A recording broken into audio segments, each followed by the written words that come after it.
عبد الحميد النجدي وحكم منكر الإمامة. لهم نسأل الله تعالى لهم الجنة. والقضية الأخرى التي أردت أن أبينها وهي قضية قد حدث فيها لبس بالنسبة لبعض الأخوة، وهي قضية من لا يؤمن بالإمامة من إخواننا أهل السنة. فنحن في معتقدنا أن الإمامة ضرورية من ضرورات الدين ونؤمن بها. الذي ينكرها من أهل السنة يعتبر مسلما طبعا ومؤمن بالتوحيد والنبوة والمعاد والقرآن والصوم، لكنه لا يعتبر مؤمنا بالإمامة. والقرآن الكريم عندما نزل قوله تعالى يا أيها الرسول بلغ ما أنزل إليك من ربك وإن لم تفعل فما بلغت رسالته والله يعصمك من الناس، وبلغ الرسول صلى الله عليه وآله ذلك البلاغ، نزل قوله تعالى اليوم أكملت لكم دينكم. يعني بهذا التبليغ بإمامة علي بولاية علي كمل اليوم أكملت لكم دينكم وأتممت عليكم نعمتي ورضيت لكم الإسلام دينا. إذا إخواننا من أهل السنة هم مسلمون، مؤمنون بالتوحيد، مؤمنون بالنبوة، مؤمنون بالمعاد، مؤمنون بالقرآن، مؤمنون بالكعبة المشرفة، بالصلاة، بالصوم، إلا قضية الإمامة التي هي محل الخلاف. هذا الذي أريد أن أبين، والحمد لله رب العالمين. شكرا جزيلا. أنت في قولك هذا إما تجهل مذهبك، سامحني بهذه الصراحة، وإما تعمل بالتقية وتكذب على المسلمين، لأن أئمتك يقولون غير ذلك.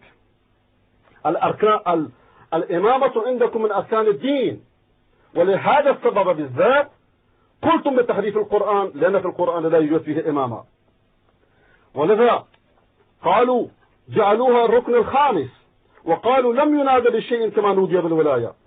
الكافي الكليني كتاب الإيمان والكفر باب دعائم الإسلام. فضلا من هذا كفروا كل من أنكر إمامة الاثنى عشر باتفاق. عن أبي عبد الله عليه السلام قال من ادعى الإمامة وليس من أهلها فهو كافر. قال ومن جحد إماما من الله ومن زعم أن لهما أي أبو بكر وعمر في الإسلام نصيبا لا ينظر الله إليهم ولا يزكيهم ولهم عذاب أليم. يقولون على الصادق كما في البحار جعفر الصادق. نعم. الجاهد لولايتنا أو لولاية علي كعبد وثن. الجاهد لولاية علي بمعناها الشيعي كعابد وثن، أنه لا تقبل الأعمال إلا بالولاية، وذكر 72 حديث في هذا الباب.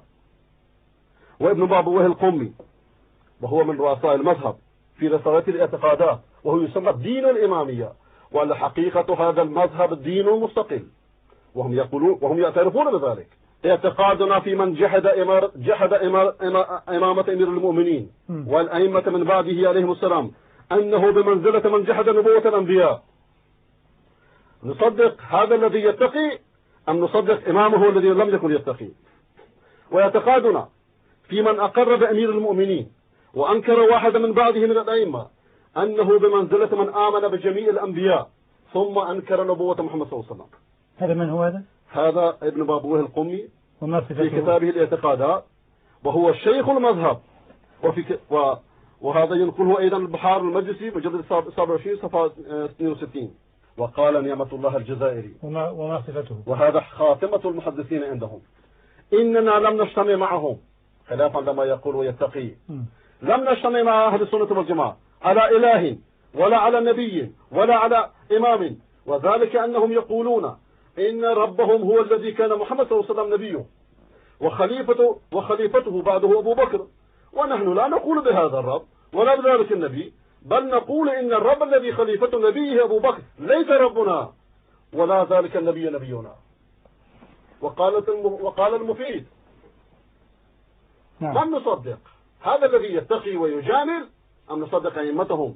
اتفقت الإمامية، ادعوا الإجماع، اتفقت الإمامية على أن من أنكر إمامة أحد من الأئمة وجحد ما أوجبه الله تعالى من فرض الطاعة فهو كافر ضال مستحق للخلود في النار.